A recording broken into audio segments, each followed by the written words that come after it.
Lower Bikutan mga kabayan ay napakalawak na po yung tambak roon. Pero hindi po yun part sa Laguna Lakeshore Project. Yun po ay reclamation lang. Sa dating administrasyon nakaraan ay pinagbawalan na magtambak dyan sa area na yan, palibot ng Laguna de Bay. So ngayong bagong administrasyon, pinayagan na siguro nila kasi grabe na ang tambak doon. Napakalawak na. So ngayon mga kabayan, samahan niyo po si Porca Studio sa ating panibagong update rito po sa kaabang-abang at solusyon sa dekadang traffic rito sa Calamba, Laguna to Pansol, Los Baños, Santa Cruz. Yan po yung Calvario mga bayan. So ito yung solusyon, itong Lakeshore Project na ito. Ang pamahalaan ay nangutang po ng $1 billion sa Asian Development Bank. Sana ay magamit yung pera sa tama at makinabang ang sambayan ng Pilipino at hindi lamang yung iilang nasa kapangyarihan lamang. So itong way na ito mga bayan, ito yung daan na makaiwas karoon sa mismong Calamba City, no? Ito po yung Santo Tomas, Greenfield, no? Sa may Ayala mga bayan. Ang tagos dito, yung doon crossing, may stoplight sa may Papansol na po. Pabukal, no? Ito yung Bukal bypass road.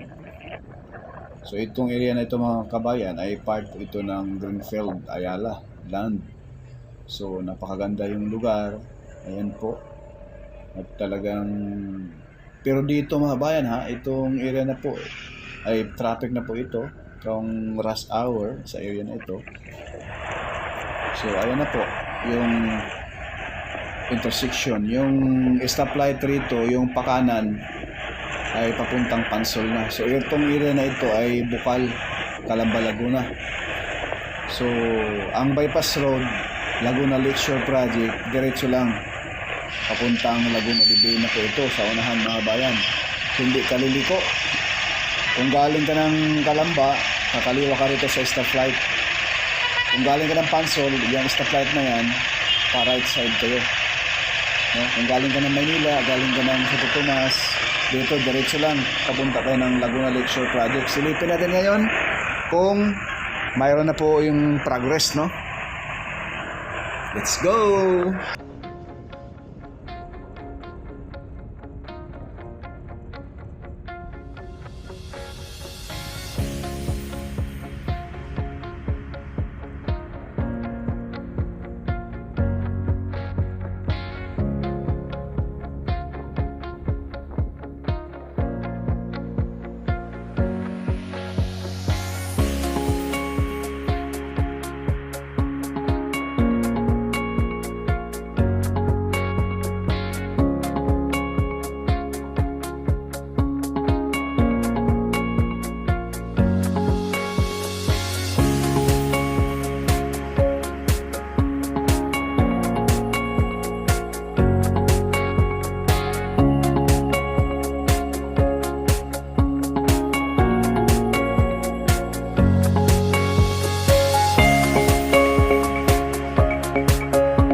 So ayan po mga kabayan, yung dambuhalang barge dyan at gumagawa na rin sila ng port dyan sa area. Ayan. At ganito po yung dyan mga kabayan, sa halos nasa gitna yung paikot po itong Laguna Lakeshore Project mga kabayan. Paikot, papuntang Santa Cruz, papuntang Rizal, Taytay, Binangunan, no? And then pabalik doon sa Pasig, then Sisig. So ayan po, ano yan nakalutang dyan mga bayan.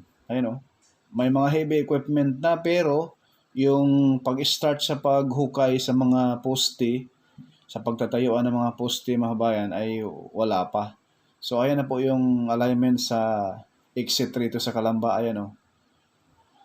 Andun yung stoplight kung saan tayo pumasok ko kanina. Yung tinuro ko. Yun na yun, papasok rito. So yan na po yung maging exit entrance rito sa Calamba, Laguna. Ang kagandahan rito ay malapit lang din po sa idugtong na po ito sa Bukal Bypass Road. At malapit lang po ito sa, alam naman natin, Pansol. Andyan yung hot spring dyan, capital sa ating bansa, dito sa Laguna.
So ito po yung contractor nito mga bayan sa area ng Calamba, Laguna. Ayan po. Beijing Urban Construction Group Corporation Unlimited, no? Ayan mga bayan. Kitang-kita natin yan, no? Chinese pa lang kinuha nila. Pero wala namang problema pag Chinese, no? Kahit iniipit nila yung ating mga Coast Guard sa West Philippines natin. Sana ang China ay rumispito sa Philippine Exclusive Economic Zone sa West Philippine Sea, no? Na pagmamayari ng Pilipinas. Kaso napakasakyan din tong China. Pero hindi naman yan, mga private company naman yung contractor dito. Hindi naman yan ay president nila na sakay.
Yang portion na yan mga bayan, ayan na po yung Pansol.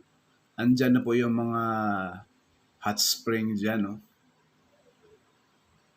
Ang kagandahan nito mga bayan, once na matapos na po yung PNR, NSCR from Clark, Pampanga to Calamba, Laguna, ay nako, sigurado dadayohin po ito ng mga kabayan natin sa Pampanga. At hindi na kayo magdala ng sasakyan mga kabayan. Mag-PNR na kayo dahil elevated na po hanggang dito. Alam nyo ba mga kabayan, dito lang po malapit sa mismong yung may stoplight roon, andyan lang po yung Calamba City Hall malapit. Diyan po mag-end yung PNR and SCR from Clark, Pampanga to Calamba, Laguna. So ito po yung mga tarpaulin nila na naka-pasken rito. Katabi ng mga heavy equipment dito sa gilid natin. Chinese ang gagawa rito sa portion na ito mga bayan. So, bago ang lahat, paki-like, share at subscribe. So, ito na po yung daan mga kabayan. Papasok roon sa Maharlika Highway. Ayan o. Andyan po yung intersection. Ayan po yung isang fast food na sikat. Ayan. So, diretsuhin mo yan paakit sa bundok. Yan na po yung Bukal Bypass Road. Ang tagos ay doon sa Turbina, no? Santo Tomas. Boundary ng Turbina, Calamba at Santo Tomas, Batangas, mga bayan. So, dire-diretso lang dyan. No? Ito yung ground shot natin. Itong tambak na ito mga bayan, ito talaga ay nakaabang na po ito para sa Laguna Lakeshore Project at isang bypass road, Bukal to doon sa sentro ng Calamba City. Mayroon din pong diversion road rito, pakaliwa, bago mag Laguna Lakeshore Project. Ayan na po, oh, yung mga heavy equipment mga bayan nakatambak na rito. Abangan nyo mga bayan yung ating mga update pa rito dahil kaabang-abang itong project na ito mga bayan. Ito ang solusyon sa matinding traffic sa National Highway.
Next update natin mga bayan, pupuntahan natin yung portion ng Kabuyaw kung mayroon na bang gumagawa roon sa area mga kabayan.